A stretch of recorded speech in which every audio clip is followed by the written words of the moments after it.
that right now, this is the biggest drum and bass party on the planet right now. Mad, isn't it? It's mad that this is like history sort of thing. It's weird to play at a show. Like, it sounds weird talking about it. How is that weird? But it just is. It is like the times that we're in. It is weird. They talk a lot, but can they hack it? I don't think there's ever been a country in my lifetime where I've seen drum and bass really overtaking any other electronic genre, which is kind of the case in New Zealand right now. We've come to this sort of zenith of drum and bass popularity. It's huge. It's almost like pop music of New Zealand. They talk a lot, but can they hack it?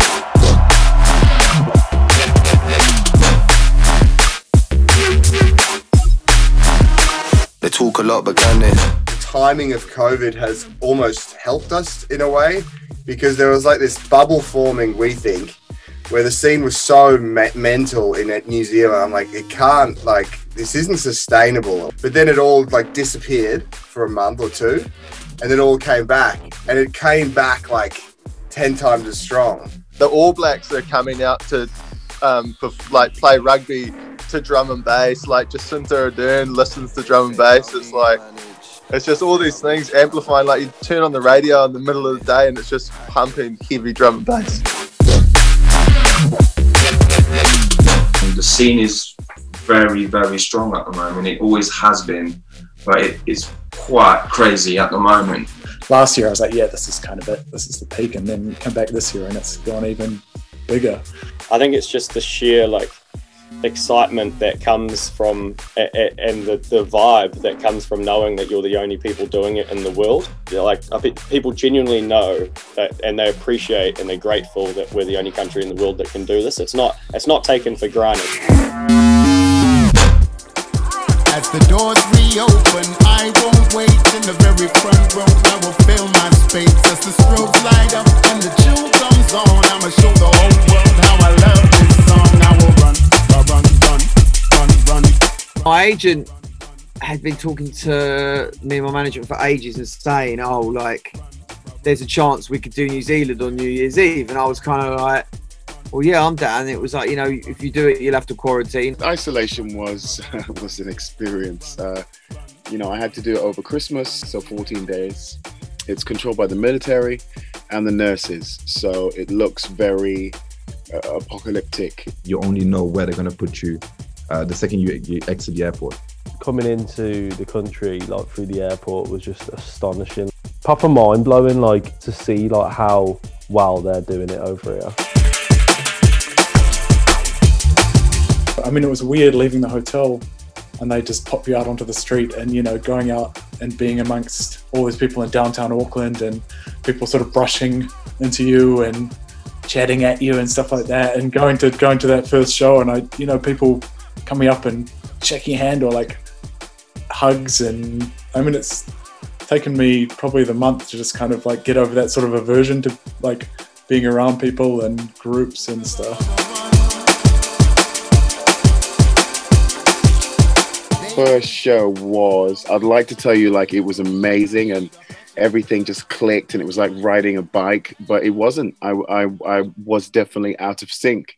First show was, I was really, really nervous because I hadn't played for so long. Because usually I'd go out every weekend and that's kind of my practice, right? So yeah, it was really intense, and just being in an enclosed room with like 400 people and it's completely heaving, that was the most intense thing for me. I was just so not used to that. You know, a year of absolutely nothing and then chucked into like sort of 7 shows in a row from, you know, through New Year's period, and now we're just kind of like storming on through a bunch more. It's like, yeah, it's sort of unreal. It wasn't until show 6, and I made it conscious, and I talked about this with Friction, you know, I was consciously aware. It wasn't until show 6 that I got on stage and I was like, I'm home.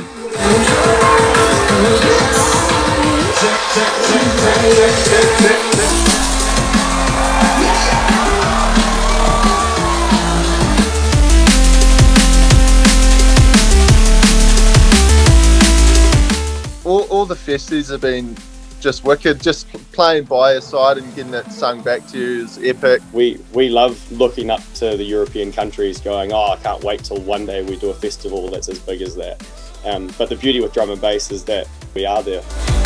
Now, it just seems like every time I go out to a show, there's someone else who's like, yeah, this guy is from small town New Zealand who's doing an amazing job, and keep an eye out for him and or her, and and tons of female DJs and producers coming up here too, which is epic. Yeah, it has been really great for the local scene, I'm not gonna lie. It feels a little bit more like locals are being appreciated, and I think you can even see that in the crowd reaction.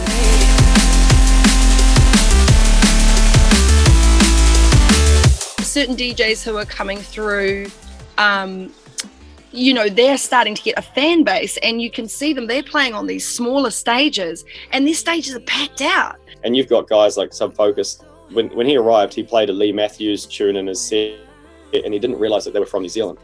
And you got little moments like that where it's like all of a sudden they're getting recognized at this international level. So we're a small country, but we're smashing the stats and the shows, the numbers, everything sort of almost there with you guys.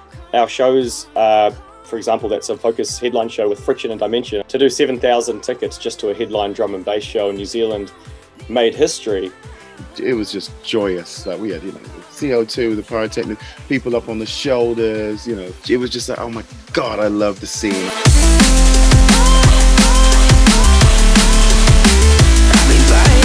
I love this environment. It's so beautiful. It's so positive. There's no trouble. There's no fighting. There's a petri dish of beautiful drum and bass components all working together.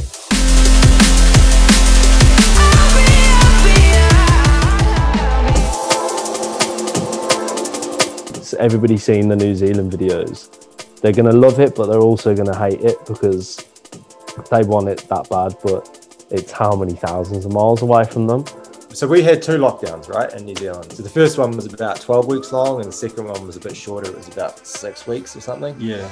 And after that first lockdown, there was definitely a vibe there. People were they were stoked to be back to it, and kind of knew that we were lucky. I know a lot of my friends are, you know, constantly messaging me and wishing they could be here, and I wish we could share this with the rest of the world. The fact that we're talking about you guys, the fact that we have a sympathy towards the UK and Europe and America right now is a good thing, because it reminds us to count our blessings. You know, we just want to let everyone know, hey, send your energy out to the rest of the world. You know, everyone on the planet needs this understanding right now. We need to be together and, you know, conscious raving. People fall in love with music live. It's not the same on Spotify or where you listen to music on DSPs. You really have to connect a memory to a song, at least in my case.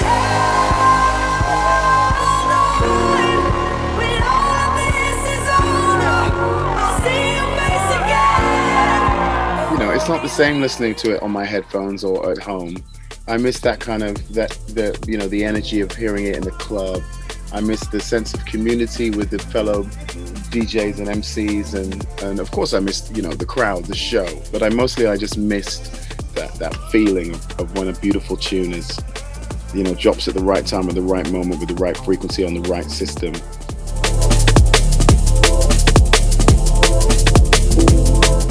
I mean, that's it. That's like, you're just thinking about that connection in that moment where you write something that just, you know, hits the right note, and that the back and forth is like, that's what it's kind of all about, I think, you know. To actually see those people react to music that you'd only heard within the walls of one tiny room, I felt very, very lucky and very, very blessed to be able, and I'm not just saying it as a cliche or whatever, I genuinely am thankful to have the chance to go and perform to so many people who were so keen for it. And yeah, it was pretty amazing. Human connection, I think people are missing that. It just fortifies even further how much I love music and how lucky I am to do this. We all felt very incredibly blessed to be able to do what we're doing, and very lucky. You know, as experiences goes, probably, you know, one of the greatest experiences I've had in DJing, I would say.